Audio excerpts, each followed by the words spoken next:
오늘 말씀의 제목은 그때의 결단이란 제목으로 말씀 나누기를 원합니다.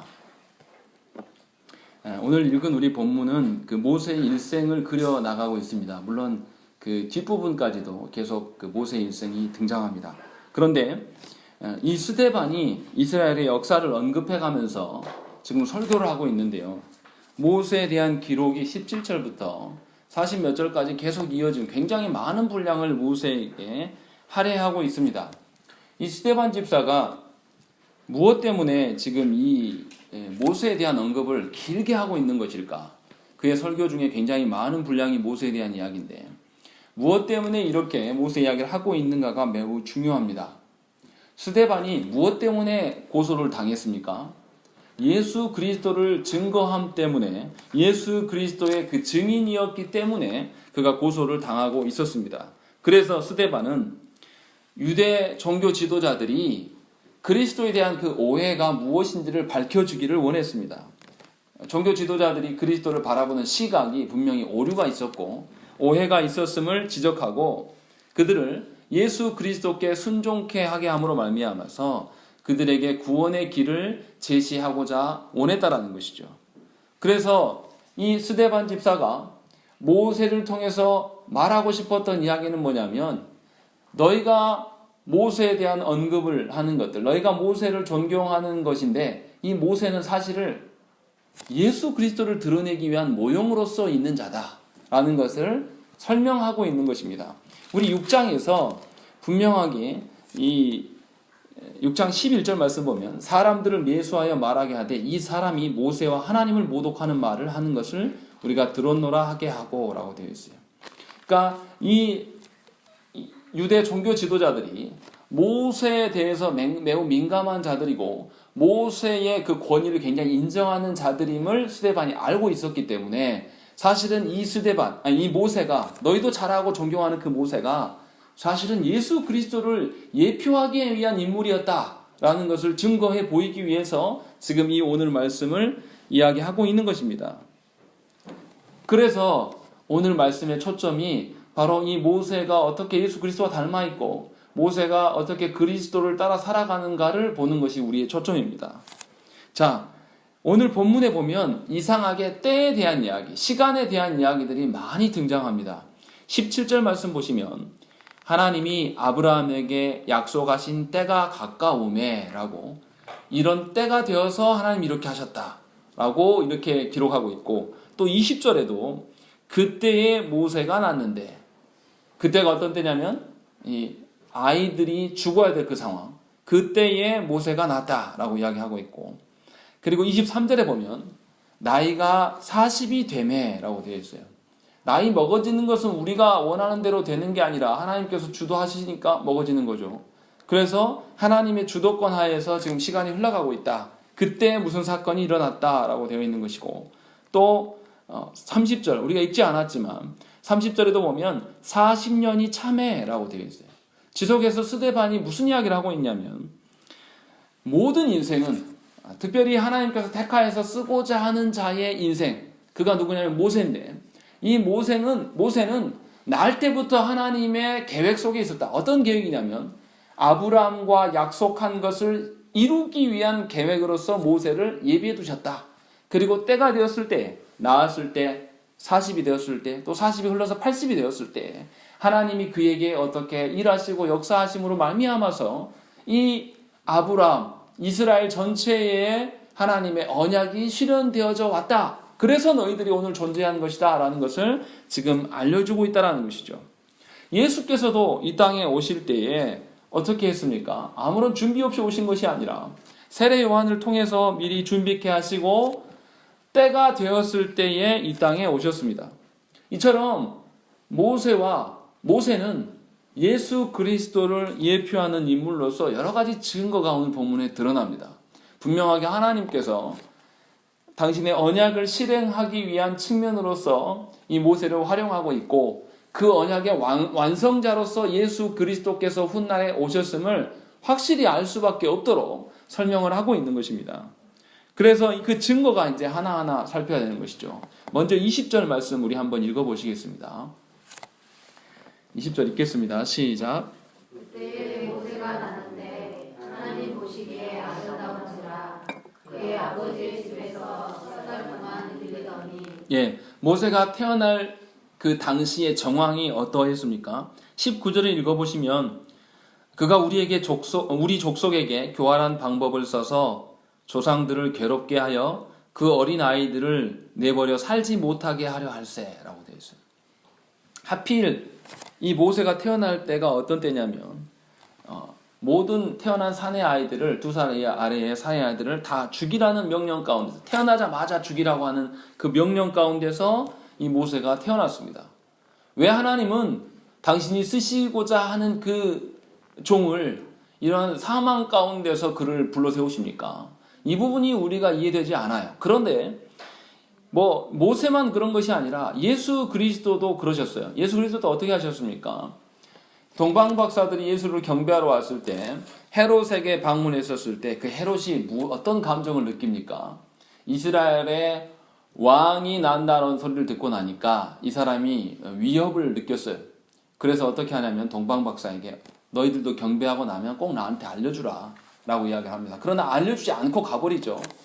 그러니까 이 헤롯이 2살 아이의 사내 아이를 다 죽이라고 명령을 합니다. 예수께서도 분명하게 죽음의 상황에서 이 땅에 오셨다라는 것이죠. 모세와 예수의 그 탄생이 매우 닮아 있는 것이죠. 그렇게 해서 일부러 하나님께서 모세를 통하여서 이 모세가 사실은 예수 그리스도를 보여주는 모형이다. 그래서 사실은 너희가 모세를 존경하는데 모세가 궁극적인 종착지가 아니라 예수 그리스도가 종착지임을 지금 스데반 집사가 간접적으로 드러내고 있는 것입니다. 계속 설명이 가는 거죠. 또 다른 증거가 있습니다. 23절에 보시면 23절 말씀 우리 한번 읽겠습니다. 시작.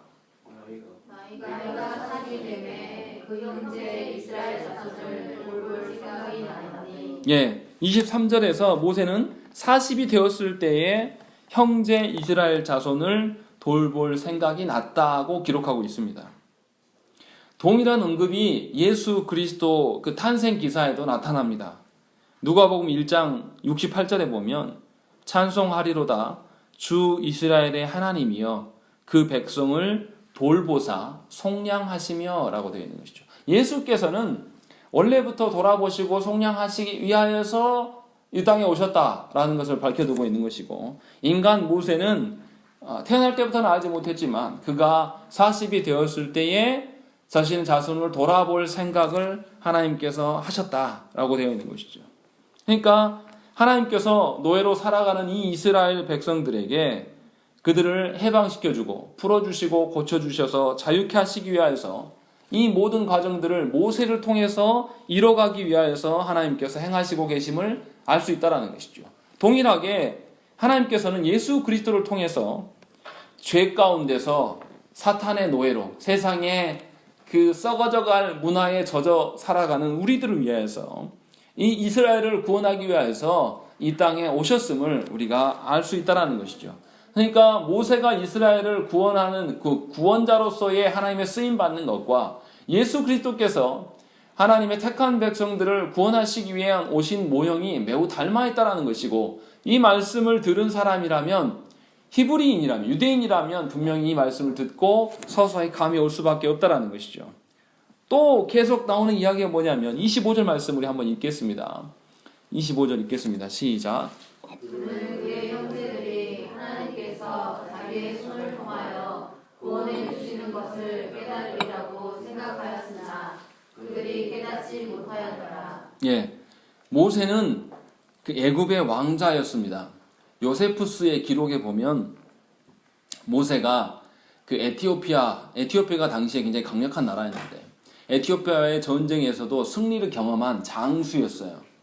그러니까 이 사람이 오늘 말씀에 있는 것처럼 22절에 있는 것처럼 애굽 사람의 모든 지혜를 배워 그의 말과 하는 일들이 능하더라. 그가 지식만 뛰어난 것이 아니라 언변술만 좋은 게 아니라 무장이었어요. 싸움에서 굉장히 능한 자였고, 그렇게 이제 되어 있던 자고, 더군다나 그의 왕위가 보장되어 있는 자입니다. 그가 이제 앞으로 살아갈 일에 대해서 보면 굉장히 충분히 왕위를 계승할 수 있는 가능성이 있는 자예요. 왜냐하면 공주의 아들이기 때문에. 그래서 모세는 분명히 왕위에 오르지 못해도 최소한 그 나라의 장수로서의 그 인생이 열려져 있는 사람이란 말이죠. 그런데 그 사람이 어떻게 하냐면 자신의 그 탄탄대로 같은 인생의 길을 포기하고 자기 백성을 돌아보고 구원하는 길을 깨닫기 시작했고 그것을 또 택합니다. 모세는 어떻게 생각하는 거냐면 자기 자신과 그때 당시에 노예였던 히브리인들과 자기가 똑같다라 동일한 그런 존재다라고 생각을 했어요. 그래서 굳이 당할 필요 없는 고난 가운데 그가 뛰어 내려간 것이죠. 왕자였던 그가 히브리인 노예들을 돌볼 이유가 뭐가 있습니까? 그런데 그가 왕자였음에도 불구하고 왕위를 내려놓고 노예가 되는 그런 신세로 갔다라는 것이죠. 빌립보서 2장 6절부터 8절 말씀에도 예수께서 어떻게 하셨는가에 대한 기록이 나옵니다. 그는 근본 하나님의 본체시나 하나님과 동등됨을 취할 것으로 여기지 아니하시고 오히려 자기를 비워 종의 형체를 가지사 사람들과 같이 되셨고 사람의 모양으로 나타나사 자기를 낮추시고 죽기까지 복종하셨으니 곧 십자가에 죽으심이라. 이렇게 기록하고 있는 것입니다.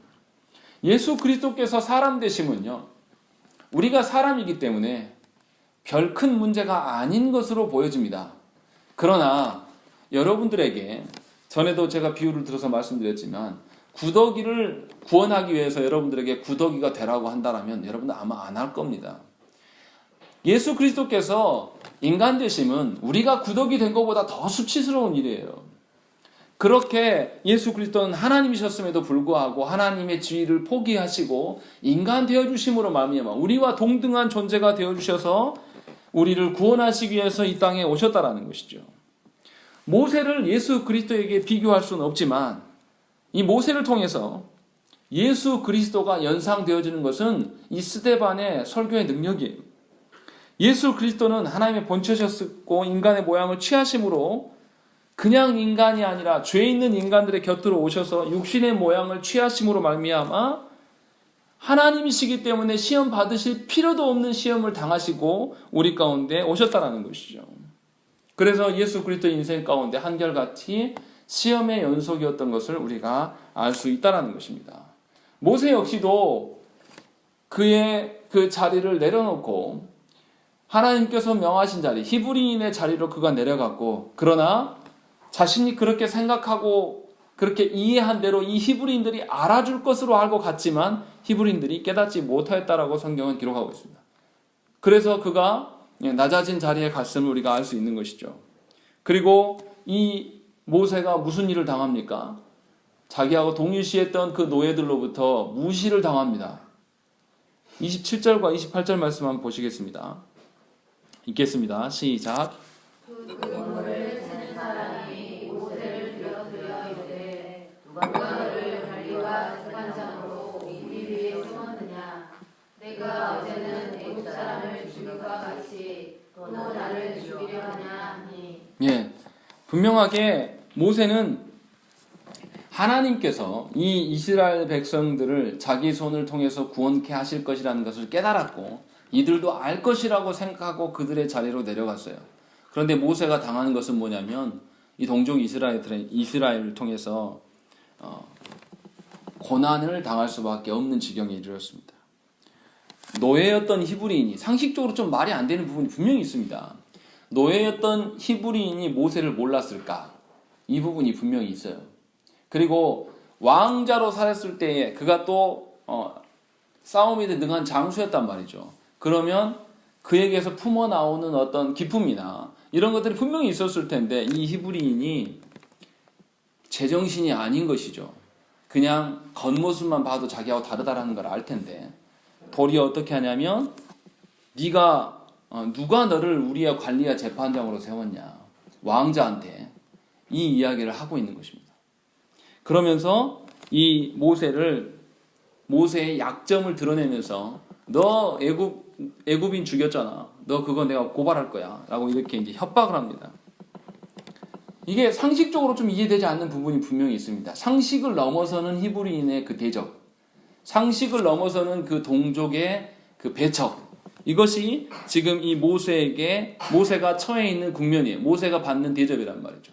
하나님의 사명을 띠고 하나님의 사명을 깨닫고 내가 사명대로 살겠노라 하고 발을 딱 딛고 나면 나타나는 현상이 바로 이런 것입니다. 우리가 사명을 들고 걸어가면 하나님이 다 이렇게 만사형통하실 거라고 착각하는 것은 우리의 어리석음이에요. 분명하게 아셔야 될 것이 하나님과 함께한 하나님의 사명을 띄어서 걸어가는 자는 세상 사람들이 볼 때는 하나님 자체가 싫은 거예요. 그러니까 하나님의 사명대로 살아가는 자들을 그냥 내버려 두지 않습니다. 싫어하고 배척하는 것이 죄성을 가진 우리 인간들의 특징입니다. 이 모세가 당할 필요 없는, 도무지 상식적으로 이해되지 않는 이런 수모를 당하는 것, 이것보다 예수 그리스도께서 당하시면 더 큰 것이라는 것이죠. 예수 그리스도께서 창조주셨던 그분이 이 땅에 오셔서 피조물에게 죽임을 당한다는 거, 이게 상식적으로 말이 안 되는 이야기예요. 그냥 봐도 이거는 말도 안 되는 이야기고 어처구니가 없는 이야기인데 예수께서 그 일을 당하셨다는 것이죠. 그래서 요한복음 1장 11절에 예수께서 자기 땅에 오심에 자기 백성이 영접하지 아니하였으니 라고 되어 있습니다. 예수님이 왕이셨는데, 왕이신 그분이 자기 땅에 왔는데 왕을 몰라보는 백성이 그를 죽였단 말입니다. 그냥 영접하지 않은 정도가 아니라 영접하지 않은 그 일만으로도 충분히 죽임을 당할 자들인데, 그것이 아니고 예수를 잡아 죽이는 일에 그들이 앞장섰다는 것이죠. 이 말은 무슨 말입니까? 지금 종교 지도자들, 이 설교를 듣고 있는 지도자들이 이 모세의 그 사건을 통해서 연상이 될 수밖에 없는 것이고, 자신들이 예수 그리스도를 외면함이 이 모세가 외면당하는 것과 동일시하게 지금 연관 지어줄 수가 있는 것이죠. 뒷부분에 가서 이제 스데반이 그것을 드러내는 거죠. 마치 어떤 거하고 똑같냐면, 다윗이 타락하여 있을 때, 간음하고 타락하여 있을 때 나단 선지자가 가서 이야기를 하면서 다윗에게 무엇을 유도합니까? 그가 나쁜 인간이다, 죽어야 된다라는 말을 토해내게 만들고, 그때 나단이 뭐라 합니까? 그 사람이 바로 너다, 당신이다 라고 이야기하면서 책망하는 그런 방식으로 지금 스데반 집사가 설교하고 있는 거예요. 모세가 이렇게 부당한 대접을 받았고 왕이었음에도 불구하고 그가 노예 취급을 받는, 노예한테 무시당하는 그런 대접을 받은 그러한 일들이 바로 너희들이 한 것이다.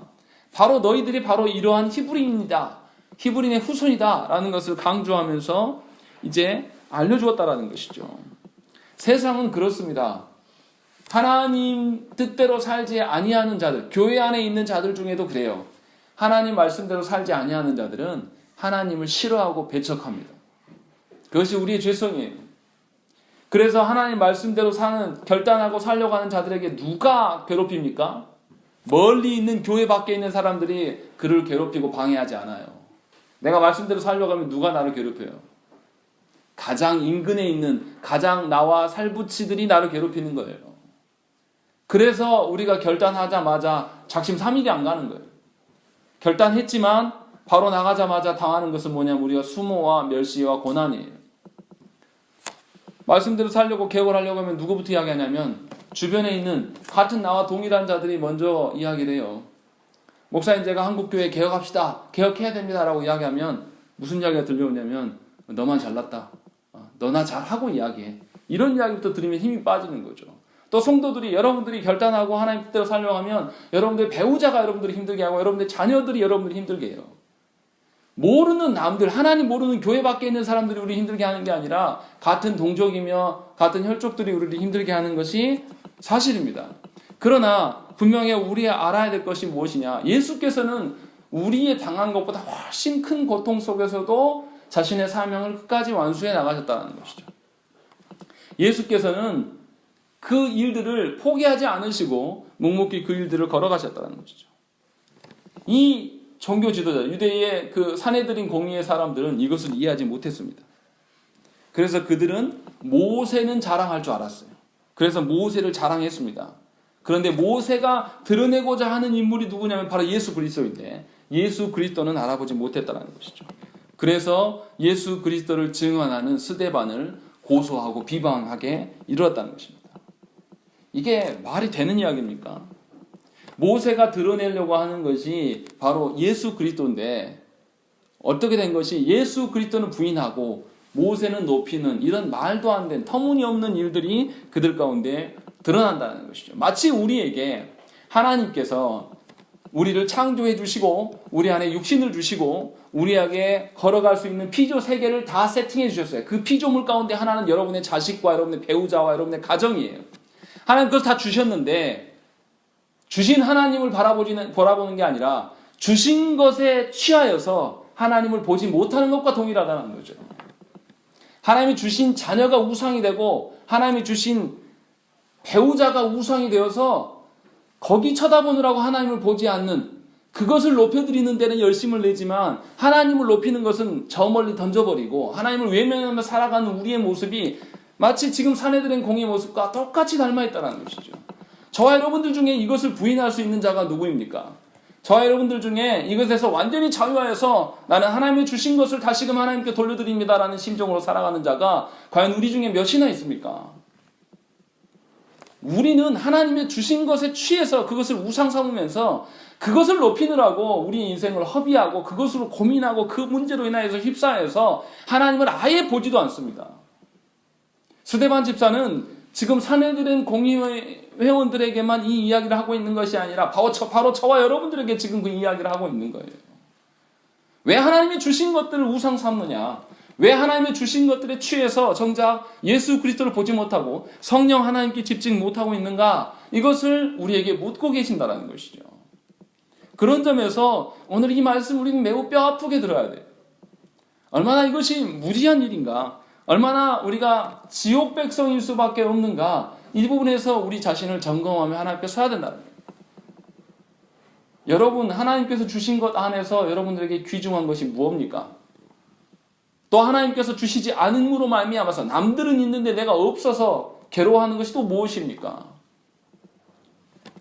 우리가 구해야 될 것은 삼위 하나님이에요. 우리가 높여드려야 될 분은 삼위 하나님밖에 없어요. 나머지 것들, 우리 인생에서 고민하고 고뇌해야 될 문제는 뭐냐면 삼위 하나님과 나와의 관계로 인하여서 고민해야 되는 거예요. 부모 자식 간의 그런 관계나 또 아니면 친인척 간의 관계들, 아니면 또 세상의 어떤 사람들과의 관계들, 세상의 사람들이 나를 어떻게 볼 것인가의 관계들에 그것에 집중해 살아갈 것이 아니라 삼위 하나님 앞에서의 나의 존재가 어떠한 것, 삼위 하나님과 내 관계가 어떠한가를 위하여서 우리가 근심하며 고민해야 된다는 것이죠. 오늘 본문에서 진정한 그리스도인은 누구만 나타납니까? 누가 있습니까? 오늘 본문에서요. 모세밖에 없습니다. 아무도 언급되지 않았어요. 모세만 참된 그리스도인으로 드러나요. 그런데 모세가 29절까지밖에 안 읽기 때문에 실패한 것처럼 보여집니다. 그런데 뒤에 쭉 읽고 나면 이 모세를 통하여서 이스라엘이 모두 구원을 받고 애굽을 탈출하게 됩니다.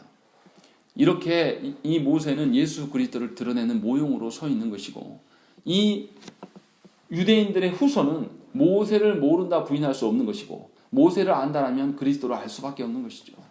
그래서 이 종교 지도자들의 부인은 하나님 앞에 피해갈 수 없는 범죄예요. 동일한 원리로 저와 여러분들에게 하나님께서 주신 자녀와 여러분 주신 가정과 여러분 주신 배우자를 통하여서 삼위 하나님을 발견해야지, 그것에 머물면서 그것에 안착해 있으면서 그것을 높여드리면서 하나님을 사랑한다고 말하지 마십시오. 그것은 범죄이고 그것으로 인하여서 우리는 죽음에 이를 수밖에 없다는 것이죠. 분명히 구분하셔야 된다는 거예요. 그렇다면 모세는 어떻게 참된 그리스도인의 그 모범을 보여주고 있는가? 모세가 예수 그리스도를 예표하고 있지만 예수 그리스도와 똑같은 위치에 있다고 말할 수는 없는 것이죠.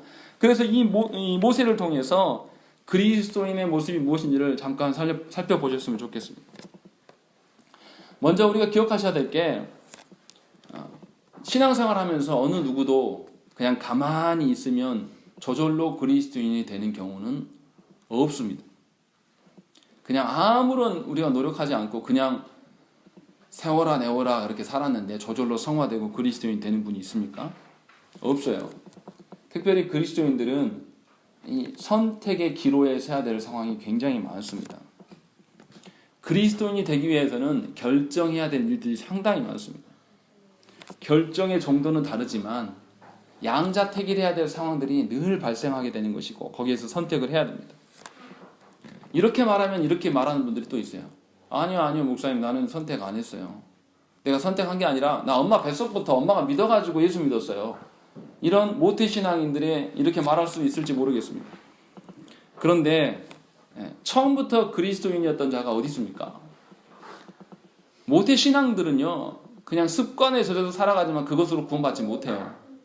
분명하게 그가 주인임을 고백하고 하나님께 회심해야지 구원받는 것이에요. 다시 말하면 무슨 말이냐면 원래부터 그리스도인들은 아무도 없었다는 것이죠. 누구나 다 양자택일해야 될 상황에 놓였을 때에 선택해야 된다는 것이죠. 우리 모두는 사실은 원죄로 말미암아 모두 죄인이었습니다. 죄인으로 태어났어요. 그러니까 태어나자마자 죄인이었던 것이지, 태어나자마자 내가 기독교 집안에 살았기 때문에, 거기에서 태어났기 때문에 그리스도인 되는 경우가 없다는 것이죠. 본문에서 모세도 분명하게 우리가 보여주는 것처럼 양자택일의 상황에 놓였습니다. 언제였냐면 40이 되었을 때예요. 하나님께서 이스라엘 자손을 돌볼 것을 생각나게 하시고 그 일을 하도록 모세를 몰아세우기 시작하셨습니다. 생각을 해보세요. 모세는 굳이 그 일을 할 필요가 없어요. 우리가 아는 것처럼 왕자였고 너무나 탁월한 인물이었어요. 그래서 그 일을 창창한 그의 인생 가운데 이 히브리인에 대한 그 돌볼 생각을 주신 것은 너무나 청천벽력 같은 충격적인 사건입니다. 우리 입장에서는 별로 그렇게 큰 일처럼 안 보일 수 있지만 왕자였던 그가 포기해야 될 것들, 왕자로서 포기해야 될 것들, 히브리의 노예가 되는 것들, 이것에 대한 이 양자택일의 문제는 우리가 생각할 수 있는 정도의 어떤 선택지보다 훨씬 더 큰 문제예요. 마치 뭐하고 똑같냐면, 비유가 좀 이상하긴 하지만 로또에 비교도 안 돼요. 로또 내가 당첨됐는데 내가 그리스도인이기 때문에 내가 돈 안 찾겠다. 여러분 이럴 수 있는 사람 있습니까? 다 찾으실 것 같아요. 로또를 살 것 같아요. 그런데 이 모세는 이거보다 더 큰 선택 앞에 놓여 있는 것이죠. 우리는 한 번도 해보지 않은 이런 그 선택길 가운데 서 있는 것이죠. 복음은 이처럼 우리를 항상 선택의 갈림길에 세웁니다. 그리고 그 선택은 굉장히 중요한 일이 되어버리는 것이죠. 물론 우리의 구원을 하나님께서 인도해 가시는 것은 맞아요. 그러나 하나님께서 계속해서 우리에게 세상과 하나님 나라들 중에 하나를 선택하라고 계속 말씀하신다는 것이죠. 아담과 하와가 에덴 동산에서 뭐 했습니까? 선악과를 앞에 두고 선택하는 일을 했습니다. 또 하나님께서 아브라함에게 어떻게 하셨죠? 너희 본토 친척과 아비 집을 떠나서 하나님 명령한 땅으로 가라고 하셨어요. 이 말씀은 뭐냐면 어디로 가야 될지 모르고 죽을 수도 있는 상황인데도 선택하라고 하나님 말씀하신 것이죠. 이렇게 모든 그리스도인들은 언약 앞에서 순종할 것인가, 불순종함으로 말미암아서 저주의 길에 갈 것인가를 늘 선택하라고 하나님이 말씀하신다는 것이죠. 예수께서는 뭐라고 이야기하셨냐면 마태복음 7장 13절부터 14절에 좁은 문으로 들어가라. 멸망으로 인도하는 문은 크고 그 길이 넓어 그리로 들어가는 자가 많고 생명으로 인도하는 문은 좁고 길이 협착하여 찾는 자가 적음이라 라고 이야기하면서 두 선택지에서 하나를 선택할 것들을 명령하셨습니다. 그렇기 때문에 모든 그리스도인들은 갈림길에 서게 되고 결단해야 될 시기가 오게 되어 있습니다. 어떤 사람은 어려서 결단케 하시고 또 어떤 사람은 결단을 계속 안 하고 미뤄두다가 임종의 순간에 선택하게 될지도 모릅니다. 임종의 순간이라도 선택을 하면 다행이죠. 분명한 것은 우리 모두가 이 양자택일을 해야 되고 그런 선택이 매우 중요하다는 것이죠. 그러나 이것을 어떻게 선택할 것인가, 어떤 상황 속에서 어떤 방편으로 해나가실까는 별로 중요하지 않아요. 우리가 알아야 될 것은 뭐냐면 선택해야 된다는 것, 그 사실을 인식하는 게 훨씬 더 중요한 것이지 어떻게 우리가 이 선택을 피해가고 어떻게 하면 이것을 지혜롭게, 이것은 우리 손에 있는 것이 아니에요. 하나님의 언약 앞에 순종할 것들과 불순종하는 것들, 순종한 이후의 삶은 하나님이 책임지시고 불순종한 이후의 삶 또 하나님께서 적절하게 심판과 처벌을 향해서 또 가시는 그런 방편으로 놓여있기 때문에 우리가 그 다음 일은 선택할 수 있는 선택지가 아니라는 것이죠. 분명하게 선택이 있고 이 선택 앞에 우리가 옳은 것을 선택해 나아가야 된다는 것이죠. 모세가 스스로 형제 이스라엘을 돌아봐야 되겠다라고 깨달은 것이 아니에요. 하나님께서 분명히 뭐라고 되어 있냐면 돌볼 생각이 낫다라고 되어 있는 거예요. 수동적으로 자기가 스스로 내가 생각해내서 돌아봤다, 사명을 했다라고 하는 게 아니라 하나님께서 생각나게 하심으로 말미암아 그가 결단하는 과정 가운데 설 수밖에 없었다는 거죠. 그러면 이제 이렇게 물어볼 수 있어요. 목사님 왜 자꾸만 이분법적으로 왜 뭐 아니면 도식만 이야기하면 중간 선택하면 되죠? 막 이렇게 물어볼 수 있어요. 그런데 그리스도인에게는 양자택일밖에 없습니다. 하나님의 하나님 편에 설 것인가, 그렇지 않을 것인가, 이 두 가지밖에 없는 것이죠. 하나님의 선에 서지 않고 좀 더 보류하는 것, 이것도 뭐냐면 하나님 앞에 사실 불순종이에요. 그래서 우리가 소요리 문답 시간에 말씀 나눴잖아요. 죄가 뭐냐라고 이야기했을 때 하나님 명한 것 지키지 않는 것이 죄다. 또 뭘 이야기했죠? 하나님 순종함에 부족한 것도 죄다라고 말씀을 드렸던 것이 바로 이 점입니다. 그러니까 그리스도인에게 양자택일밖에 없는 거예요. 중간에 내가 이도저도 아니고 나는 좀 더 보류하겠다라는 것은 하나님의 그 말씀과 하나님의 언약을 무시하면서 대적하는 행동이며 하나님의 일하심에 대해서 무시하는 태도라는 것이죠. 그러니까 여러분들에게 하나님께서 선택해야 될 상황이 놓이고 성령께서 여러분의 양심을 찔러서 깨닫게 하심으로 말미암아 여러분이 하나님의 것을 눈뜨게 하셔요. 여기까지가 말씀을 통해서 깨달음이에요. 그 다음에 여러분들이 선택을 해야 됩니다. 그런데 우리는 어떻게 하냐면 그 선택지에서 찻대고 pot대고 우리 분리하는 것들 다 하나씩 떼냅니다. 그리고 하나님이 분명히 이만한 것을 선택하라고 하셨는데 다 떼내고 우리의 입맛에 맞춘 나머지 그 부스러기 가지고 선택했다라고 이야기를 합니다. 이 정도면 됐지 뭐 하면서 우리는 그런 식으로 하나님께 나와요. 그러나 분명하게 아까도 말씀드렸지만 이런 식의 선택은 선택이 아니고 순종이 아닙니다. 하나님의 말씀 앞에 더하거나 빼게 되는 것은 하나님의 말씀에서 벗어나는 하나님의 생명책에서 지워지는 그런 자로 설 수밖에 없다는 것이죠. 여러분이 오늘 선택하지 않아도 하나님은 내일 또 물으실 거고요. 내일 선택하지 않으면 또 모레 또 물으실 거예요. 결국은 우리는 하나님의 그 선택지에서 벗어날 수 없는 인간이에요. 그런데 우리가 극렬하게 반응하면서 거부하는 것이죠. 로마서 8장 7절에 뭐라고 되어 있냐면 육신의 생각은 하나님과 원수가 되나니 이는 하나님의 법에 굴복하지 아니할 뿐 아니라 할 수도 없습니다 라고 기록하고 있는 것입니다. 여러분들이 여러분들 자신을 보면서 나는 항상 하나님을 믿어왔다라고 말할지 모르겠습니다. 그러나 우리 중에 항상 하나님을 믿어온 자는 없어요. 늘 하나님의 선택지에서 보류하고 외면하고 우리가 그렇게 하지 못했음에도 우리 스스로 위안을 삼아요. 하나님의 선택지 중에서 몇 개는 내가 했으니까. 이런 식으로 하면서 자기 상상에 빠져서 하나님의 종이라고 생각을 하는 경우가 허다하다는 것이죠. 하나님의 선택지 앞에서 하나님의 것을 선택해도 우리는 떳떳하게 하나님 보십시오. 내가 하나님의 것을 선택했습니다. 이렇게 자랑할 수 있는 존재가 아니란 말이에요. 근데 어떻게 된 것인지 작은 것, 다 찻대고 pot대고 나머지 작은 것을 선택해놓고 그것을 자랑하느라 바빠요. 그리고 하나님 것을 선택하면 매우 자기 만족과 자기 자랑에 찌들어서 살아가는 인간들이 교회 안에 너무나 많아요. 우리가 가져야 될 태도는 하나님께서 나를 선택지에 몰아세우신 것 그 자체만으로도 감사해야 될 그런 존재들이에요. 어떻게 죄인들에게, 죽었어야 될 죄인들에게 하나님께서 선택지를 주십니까? 하나님께서 주인이시고 우리는 피조물인데 하나님께서 얼마나 큰 자유를 우리에게 주셨냐면 죄 지을 수 있는 자유까지도 하나님께서 부여해 주셨단 말이에요. 그런데 도리어 우리는 어떻게 하냐면 그것에 대해서 거부하고 하나님께 대적하는 자세로 서 있는 우리의 모습을 발견하게 된다는 것이죠. 심지어 어떻게 생각합니까? 말씀을 그냥 거부하는 정도에서 끝나지 않아요. 자신이 하나님을 조종할 수 있다라고 생각을 합니다. 그래서 하나님의 뜻대로 기도하는 것이 아니라 내 뜻대로 기도하는 것이죠. 하나님의 형상을 담지하여서 자녀를 키우는 게 아니라 내 형상을 닮은, 하나님의 형상과 무것한 내 형상을 닮은 자녀를 양육해내면서 우리가 그것을 보면서 흡족해하고 있는 우리 어리석음을 보게 된다는 것이죠. 그러나 이 모든 것들은 다 우상 숭배입니다. 하나님과 상관없는 짓이에요. 우리가 기억하셔야 됩니다. 내 인생을 하나님의 영광을 위해서 살 것인가, 아니면 우리 자신의 영광과 인간의 영광과 세상의 영광을 위해서 살아갈 것인가를 생각을 해보셔야 돼요. 모세는 하나님의 편을 택했습니다. 왕자의 자리를 버리고 이스라엘의 노예의 자리, 히브리의 그 노예의 자리로 그가 내려갔습니다.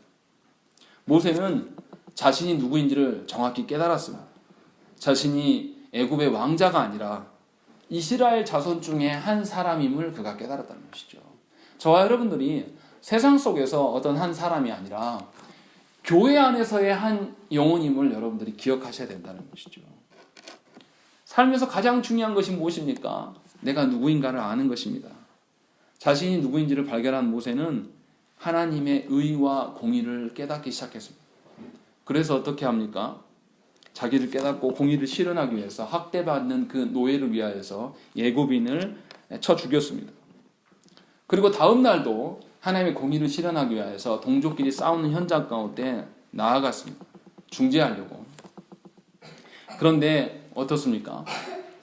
이 모세가 하나님의 공의를 깨닫고 공의를 실현하는 과정 중에서 살인한 것을 히브리 노예를 통해서 듣게 되고 그것을 깨달았습니다. 그러니까 모세가 어떻게 돼요? 견딜 수가 없는 거예요. 아, 내가 하나님의 공의를 실현할 수 있는 자가 아니구나. 그래서 모세가 그 자리를 피하여서 도망갔습니다. 아, 절망한 것이죠. 자기 자신을 보면서 아, 내가 하나님의 공의와 의에 부합한 인간이 아니구나. 그리고 내가 그렇게 살아갈 수 없는 인물이구나 라는 것을 알고 도망했습니다. 그런데 놀라운 것은 무엇입니까? 29절 말씀 보세요. 29절 말씀 읽겠습니다. 시작. 모세가 이 말 때문에 도주하여 미디안 땅에서 나그네 되어 거기서 아들 둘을 낳으니라. 예, 뭐라고 되어 있냐면 이가 도주했는데 아들을 낳았다는 것이죠. 무슨 말입니까? 좀 이상하게 들리지 않습니까? 왕자였던 자가 노예한테 쫓겨갔어요. 그리고 이 목동 양치기가요, 우리가 생각한 것처럼 편안하고 좋은 직업이 아닙니다. 굉장히 거칠고 힘든 직업이에요. 쉴 틈이 없는 그런 괴로운 직업입니다. 가장 천민이고요. 왕자였던 그가 그렇게 인생이 몰락해 나갔을 때 그의 심정이 어떻겠어요? 죽을 맛이었겠죠. 엄청 괴로웠을 겁니다. 그런데 이상하게 성경은 뭐라고 기록되어 있냐면 거기서 아들 둘을 낳았다라고 이야기를 하고 있습니다. 성경에서 아들, 자녀를 주심을 뭐라고 이야기합니까? 우리 찬양 아까 했잖아요. 기업이고 하나님 복이라고 이야기를 합니다. 무슨 말이냐면 모세는 그렇게 도주하여서 미디안 땅에 거했는데 하나님의 돌보심 가운데 있었다라는 것이죠. 사명을 위하여서 어리석게 자신을 의지해서 나갔는지 모르지만 사명을 깨닫고 나아갔을 때 절망을 경험하고 절망에 대해서 깊은 침체로 떨어진 것처럼 보였지만 그가 하나님의 돌보심 속에 있었다는 것이죠. 그래서 그가 아들 둘을 낳고 그곳에 머물러 있었다는 것입니다. 이게 얼마나 놀라운 은혜입니까? 하나님이 뭔가 부족해서 우리를 택하지 않아요. 만약에 하나님께서 우리를 택한다면 어떻습니까? 누구를 택해야 맞습니까? 능력 있고 하나님 부족해서 택한다면 능력 있고 뛰어난 자들만 택해야 돼요. 근데 하나님께서는 어떻게 하냐면 매우 연약한 자들, 우리를 아무 쓸모없는 또 하나님의 사명을 보여줘도 잘 반응하지 않는 우리를 하나님 택해 놓으셨어요. 그런데 놀랍게 우리가 하나님의 일들을 선택했을 때 우리의 능력이 없고 아무 힘도 없고 그것을 선택한다고 해서 하나님의 영광이 드러나지도 않는데 우리가 그것을 선택하기만 하면 하나님이 그 뒤의 일들 가운데 돌보신다라는 거예요. 그런데 그 돌보시는 방식이 세상의 방식이 아니에요. 세상의 방식이었으면 어떻게 이야기가 마무리돼야 됩니까? 모세가, 제가 소설을 다시 쓸게요. 모세가 하나님께 순종하고 왕자의 권위를 들어서 모든 학대받는 이 히브리인들을 이렇게 탈출시키는 이것이 세상의 방식이에요. 그런데 하나님은 그렇게 하시지 않으세요. 철저하게 모세를 낮추시고 모세의 힘으로가 아닌 하나님의 능력으로 이 모든 것을 행하시는 것을 그에게 보여주시고 그가 나락의 현장으로 떨어졌을 때에도 하나님이 돌보셨음을 우리에게 보여주고 있다는 것이죠. 이것이 참다운 신자됨이라는 것이죠. 모세가 무엇을 바라봤을까요? 무엇을 소망했겠습니까? 자신의 인생이 훌륭하고 찬란했습니다. 그런데 그것을 포기하고 학대받고 참혹함에 허덕이는 노예들을 보게 되었다는 것이죠. 그러니까 이 땅의 삶에 국한된 것을 선택한 것이 아니라 멀리 내다본 것이죠. 히브리서 11장에 그 말씀이 나옵니다. 믿음으로 모세는 장성하여 바로의 공주의 아들이라 칭함받기를 거절하고 도리어 하나님의 백성과 함께 고난받기를 잠시 죄악의 낙을 누리는 것보다 더 좋아하고 그리스도를 위하여 받는 수모를 애굽의 모든 보화보다 더 큰 재물로 여겼으니 이는 상 주심을 바라봄이라 라고 되어 있습니다. 모세는 세상의 낙이 얼마 오래가지 못한다는 것을 잘 알았습니다. 그리스도인이 아무리 세상에서 고난을 당한다 하더라도 그것은 잠시뿐입니다. 모세는 하나님의 상을 바라보았습니다. 하나님은 하나님 나라에서만 상을 주시는 분이 아닙니다.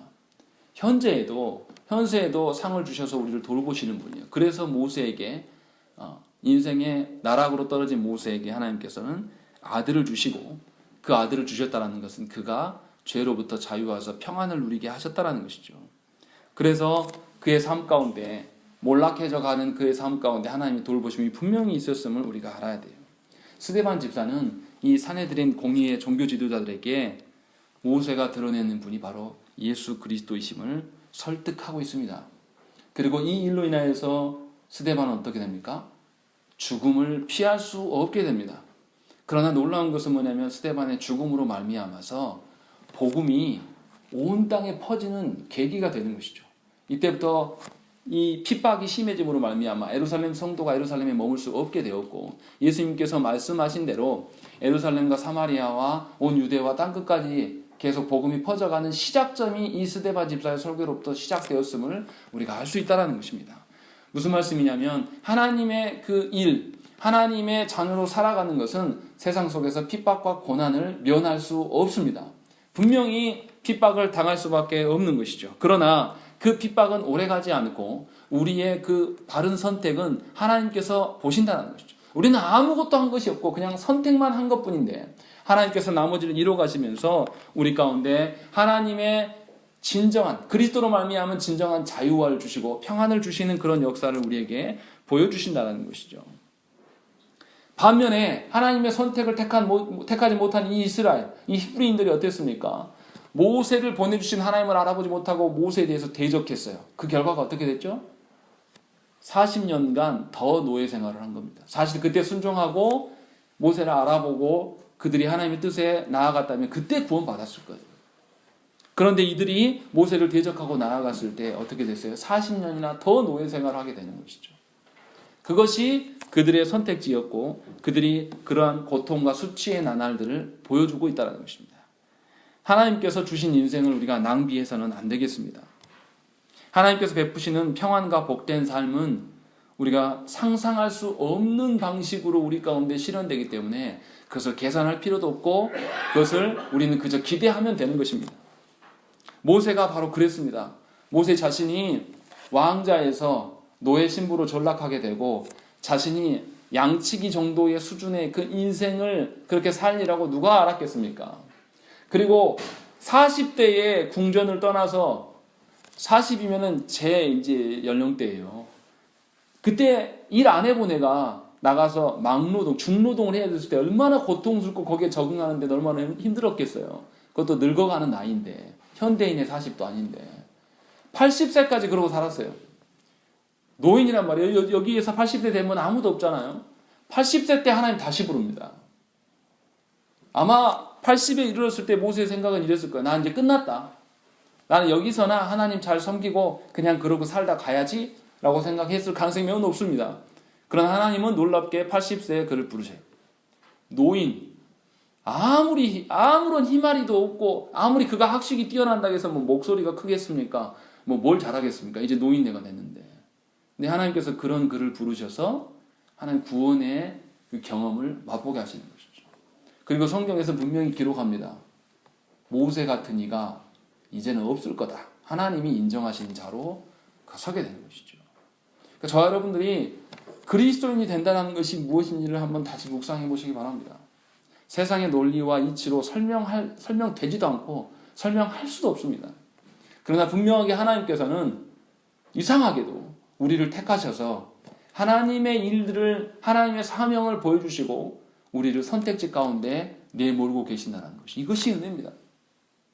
저와 여러분들이 뭘 했길래, 저와 여러분들이 어떤 가치가 있습니까? 몰라요. 우리는 하나님 왜 선택했는지 도무지 이해가 안 됩니다. 나 자신을 봐도 그렇습니다. 그런데 하나님이 불러놓으시고 선택하라고 우리에게 은혜를 주고 계심을 기억하시기 바랍니다. 우리 함께 기도하겠습니다.